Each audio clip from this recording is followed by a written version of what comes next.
জামাতে ইসলাম ইসলামিক দল কিন্তু জানি না। আজকে হাসান আব্দুল্লাহ শুনছেন না, বলতে জামাত ইসলাম কি ইসলামী দল? এটা প্রশ্ন করে দিল। এটা আন্দোলন যখন করছে সব প্রোটেকশন দিয়েছে তারা, সর্বশেষ পর্যন্ত যখন এই বিএনপি ঝামেলা করে তখন প্রোটেকশন দিয়েছে, আর এখন বলে জামাত ইসলাম কি ইসলামী দল? মানে বেঁচে গেলে সব শেষ। তার মানে কি? এই ঢুকে দেওয়া হয়েছে। করো তোমরা এই কাজগুলো করো, তোমরা এগুলো করো, তোমরা এই হুজুরদের মধ্যে মানুষের মধ্যে ধারণা দিয়ে দাও, এটা না। কিন্তু আপনারা যদি একজনের পিছনে লেগে থাকেন, একজনের পিছনে লেগে থাকেন, তাহলে তো আবার হাসিনা আসবে, আবার আসবে। কিন্তু হাসিনার রূপে আরেকজন আসবে, আরো ভয়ঙ্কর আকার ধারণ করবে। মসজিদে বসবেন। এখন তো শুরু হয়ে গেছে, অলরেডি শুরু হয়ে গেছে। মসজিদে বল্লম নিয়ে আক্রমণ করা হয়, মসজিদে করে না?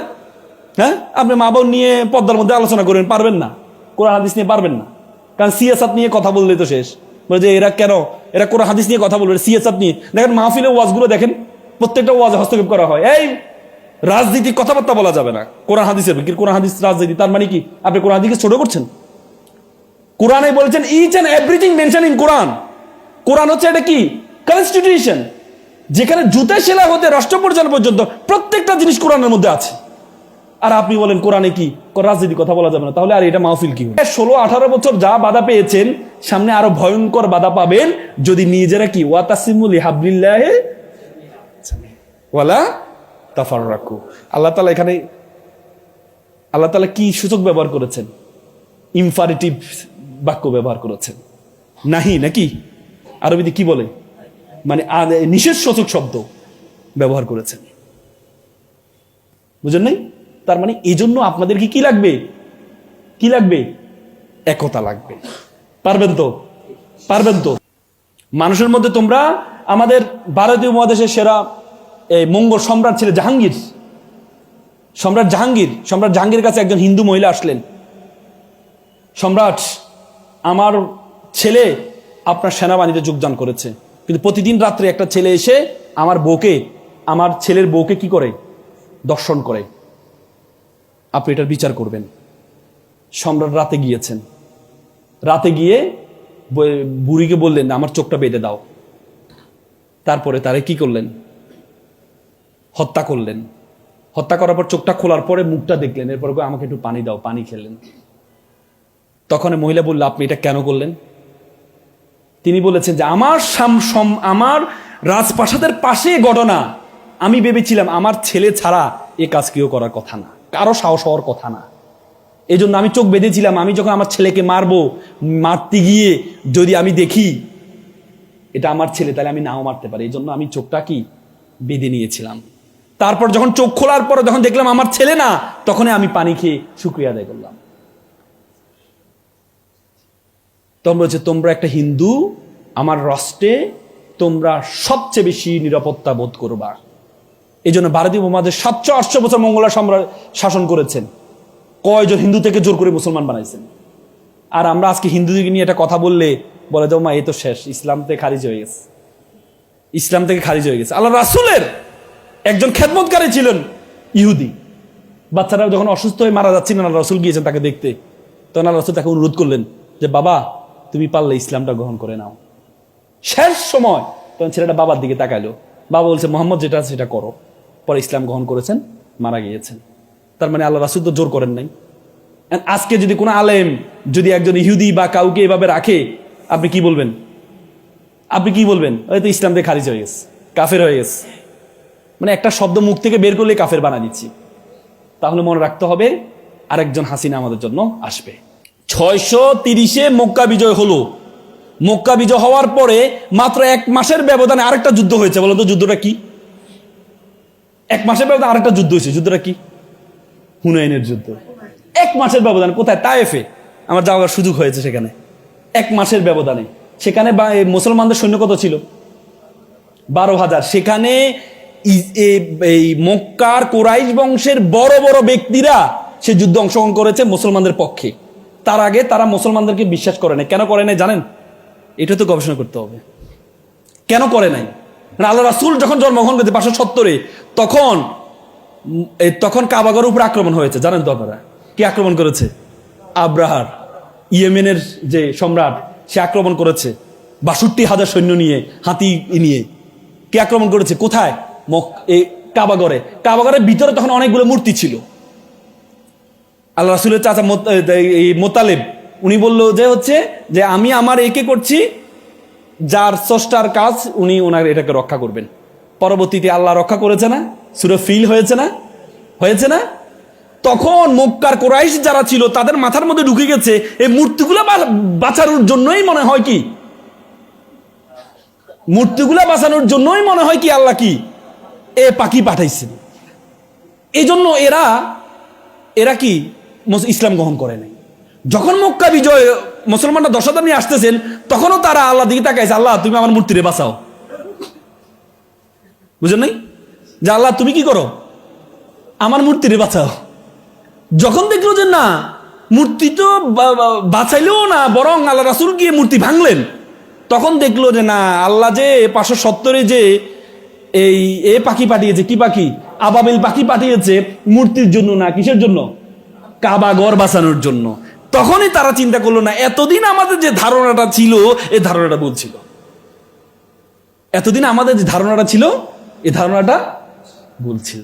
ভাই, ইসলামের মতো মানে আমি সেজদা অবনত হয়ে যায় যখনই একটা জিনিসই চিন্তা করি।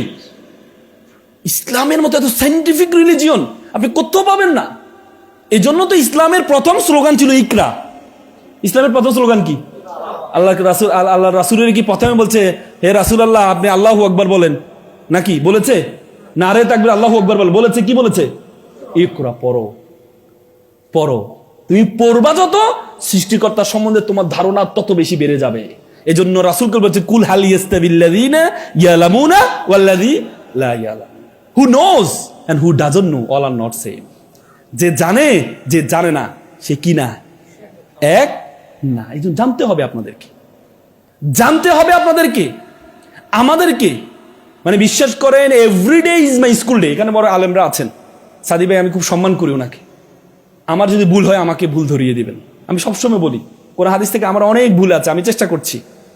আমি কোরআন এই আরবিটা শেখার জন্য আমি ঢাকা বিশ্ববিদ্যালয়ের ছাত্র ছিলাম, তখন আন্তর্জাতিক ভাষা ইনস্টিটিউট আছে আমার ঢাকা বিশ্ববিদ্যালয়, সেখানে আরবি এবং সংস্কৃতি, হিন্দু ধর্ম জানার জন্য আর মুসলমান ধর্ম জানার জন্য আরবিটা শিখেছি। পুরো শিখতে পারিনি, যতটুকু শিখেছি এখনো শিখছি এভরিডে। যত শিখতে যাই তত মনে হয় কি মহাসমুদ্র ইসলাম। আল্লাহু আকবার, কি মহাসমুদ্র, কি মহাসমুদ্র। বাইবেল, আজকে যে খ্রিস্টান নিয়ে কথা হচ্ছে, বাইবেলে বলেছে প্রথম আবিষ্কার হয়েছে কি? আলো। বাইবেলে বলেছে প্রথম আবিষ্কার হয়েছে কি? আলো। আলো কি আবিষ্কার হয়েছে? আর আল্লাহ বলেছে আমি প্রথম আবিষ্কার করেছি। প্রথম দিন কি? শুক্রবারে কি তৈরি করেছি? শনিবারে কি বানিয়েছি? পৃথিবী তৈরি করেছি। দ্বিতীয় দিন আমি যখন পৃথিবীটা কম্পন শুরু করেছে, আলাম নাজআল আরদা মিহাদা, আমি পৃথিবীকে কি করি নাই? সমতল করি নাই। ওয়াল জিবালা আওতাদা, আর আমি যখন কম্পন শুরু হয়েছে তখন জিবাল পেরাক স্বরূপ কি করেছি? পাহাড়কে বসিয়ে দিয়েছে। তার মানে দ্বিতীয় দিন পাহাড় তৈরি করেছেন, তৃতীয় দিন সূর্য চন্দ্র তৈরি করেছেন। আর ওরা বলে আলো। বর্তমান বিজ্ঞান বলে আমরা যে আলো পাই এটা সূর্য থেকে পাই। কোরআনে সূর্যকে বলছে সিরাজ। কি বলেছে? কি? সিরাজ মানে হচ্ছে টর্চ লাইট, যেটা থেকে আলো বের হয়। আর চাঁদকে বলেছে মনির। মনির মানে কি? যে অন্য থেকে আলো নেয়। তার মানে এখন বর্তমান বিজ্ঞান বলে চাঁদের নিজস্ব কোনো আলো নেই, চাঁদও আলো নেই। কোথায় থেকে? সূর্য থেকে। তাহলে বাইবেলে যে বলেছে প্রথমে আলো, আলোটা আসলো কোথায় থেকে? তাহলে বিজ্ঞানের সাথে সাংঘর্ষিক নাকি বৈধ? কি সাংঘর্ষিক? এটা কি বুঝাইতে হবে না?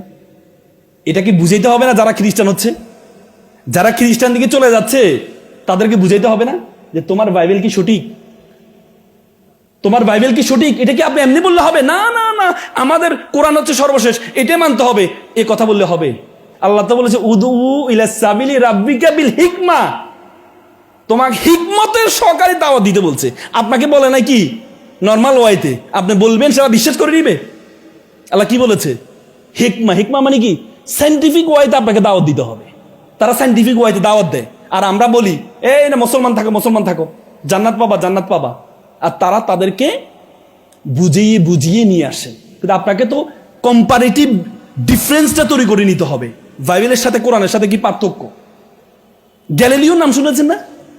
গ্যালিলিও, যিনি সূর্য এই করেছেন, এই থিওরিটা দিয়েছেন, তিনি গ্যালিলিও 1662 সালে তিনি প্রথম বলেছেন, বাইবেলে বলা আছে যে পৃথিবীর চারপাশে সূর্য ঘুরে, আর পূর্ব দিকে উঠে পশ্চিম দিকে উদয় যায়, তার মানে কি পৃথিবীর চারদিকে ঘুরে।